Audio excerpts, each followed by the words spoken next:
पंडित जवाहरलाल नेहरूजी सर्वाधिक काळ प्रधानमंत्री राहिले होते.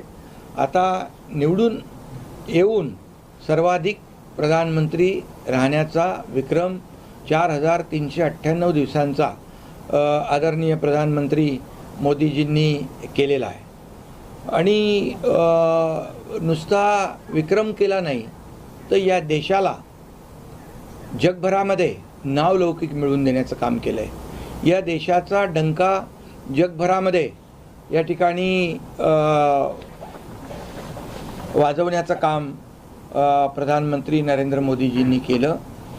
या देशाची अर्थव्यवस्था जी 11व्या क्रमांकावर होती ती 4थ्या क्रमांकावर आणण्याचं काम केलं आहे. आता तर त्यांनी संकल्प केला आहे की आणखी आपली अर्थव्यवस्था मजबूत करून ती 3ऱ्या क्रमांकावर आली पाहिजे आणि भारत देश हा आर्थिक महासत्तेकडे वाटचाल